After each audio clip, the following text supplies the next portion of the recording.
मायावती पहले चुनाव में साइकिल से प्रचार करती थी, दिग्गजों से था मुकाबला, सीएम तक ने विरोध में सभा की। 10 साल बाद खुद सीएम बनी। मायावती 27 साल की थी, वो सीधे लोकसभा चुनाव में उतर गई। पूर्व उप प्रधानमंत्री जगजीवन राम की बेटी मीरा कुमार चुनावी मैदान में थी। मायावती राजनीतिक परिवार से नहीं थी, इसलिए लोग जानते भी नहीं थे।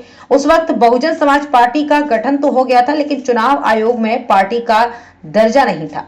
मायावती की पहचान निर्दलीय प्रत्याशी के रूप में हुई थी। चुनाव हुआ, रिजल्ट आया, मायावती हार गई, लेकिन इतने वोट मिले कि जीतने वालों ने भी मान लिया कि मायावती आगे चलकर बड़ा उलटफेर कर सकती हैं। हुआ भी कुछ ऐसा ही। 4 साल बाद 1979 में इसी सीट पर मायावती दोबारा प्रत्याशी बनी और संसद तक पहुंची। 6 साल बाद वो प्रदेश की पहली मुख्यमंत्री बनी। बसपा बन गई थी, लेकिन मायावती निर्दलीय लड़ी। 14 अप्रैल 1984 को काशीराम ने बहुजन समाज पार्टी बना ली।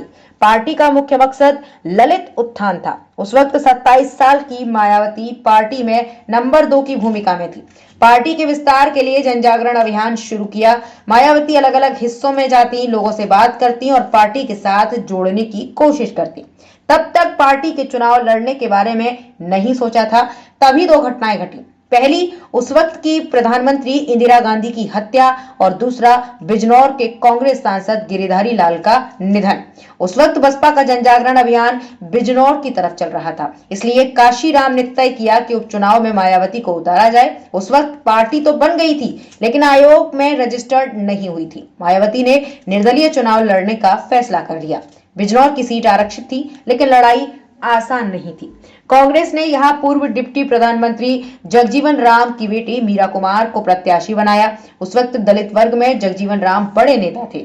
दूसरी तरफ लोक जनशक्ति पार्टी ने रामविलास पासवान को प्रत्याशी बनाया। रामविलास को मुलायम सिंह, शरद पवार का समर्थन था। दोनों ही प्रत्याशी बिहार से थे। मीरा कुमार पहली बार चुनाव में उतरी थी। रामविलास पासवान बिहार के हाजीपुर की सुरक्षित लोकसभा सीट से 1977 में सांसद बन चुके थे। चुनाव की शुरुआत में दोनों के बीच की टक्कर मानी जा रही थी। मायावती पहली बार मैदान में थी। लोगों ने उन्हें देखा भी नहीं था, वो जानते भी नहीं थे कि इन दोनों के बीच कोई मायावती है जो गांव-गांव साइकिल से घूमकर खुद को वोट देने के लिए बोल रही है। मायावती की जिंदगी पर बहन जी नाम से किताब लिखने वाले अजय बोस लिखते हैं, मायावती अपने भाषणों में लोगों से पूछती थी कि 1952 से पहले चुनाव के बाद से हर चुनाव में 75% दलित वोट कांग्रेस के ही रहे, लेकिन एक भी मुख्यमंत्री दलित वर्ग से नहीं है। बहन जी जनता से पूछती, तुम्हारे ख्याल से ऐसा क्यों है? भीड़ चिल्लाते हुए बोलती थी, आप ठीक कह रही हैं, कांग्रेस ने हमें मूर्ख बनाया।